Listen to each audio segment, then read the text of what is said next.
Governor Khyber Pakhtunkhwa ने election के लिए 28 मई की तारीख तजवीज़ कर दी है। यह अहम खबर आपको दे रहे हैं इलेक्शन के हवाले से। गवर्नर खैबर पख्तूनख्वा ने इलेक्शन के लिए 28 मई की तारीख तजवीज़ कर दी है। गवर्नर और सदर मुमलिकत की आज अहम मुलाकात भी हुई और गवर्नर केपी ने इलेक्शन के लिए 28 मई की तारीख तजवीज़ कर दी है। हाजी गुलाम अली की जानिब से 28 मई की तारीख तजवीज़ की गई है। अब देखते हैं कि यही तारीख फाइनल होती है या फिर कोई और तारीख सामने आती है। गवर्नर खैबर पख्तूनख्वा की जानिब से इलेक्शन के लिए 28 मई की तारीख तजवीज़ कर दी गई है। आज बड़ी अहम मुलाकात इस सिलसिले में सदर मुमलिकत से गवर्नर खैबर पख्तूनख्वा ने की।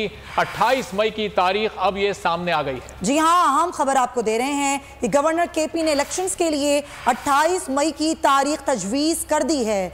केपी के इलेक्शन हैं, गवर्नर केपी ने इलेक्शंस के लिए 28 मई की तारीख तजवीज़ कर दी है। ये खबर सामने आ गई है खैबर पख्तूनख्वा असम्बली के इलेक्शंस के हवाले से, जिसमें 28 मई की तारीख की तजवीज़ गवर्नर की जानिब से दे दी गई है। अकील अहमद हमारे नुमाइंदे हमारे साथ हैं, उनसे बात करते हैं। जी अकील।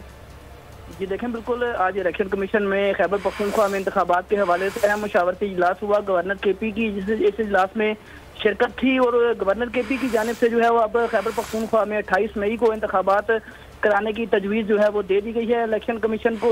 और इलेक्शन कमीशन की जानिब से जो है वो इस पर अब हतमी फैसला किया जाएगा, लेकिन 28 मई की तारीख गवर्नर की जानिब से दी गई है। ज़राए इलेक्शन कमीशन के इस हवाले से ये भी बताना है कि गवर्नर की जानिब से ये कोशिश की गई और इलेक्शन कमीशन को ये तजवीज़ दी गई कि अमन व अमान की सूरत हाल के पेश नज़र फिलहाल केपी में इंतखाबात मुलतवी किए जाएँ, जिसको इलेक्शन की जानिब से मुस्तरद कर दिया और इलेक्शन कमीशन हुकाम की जानिब से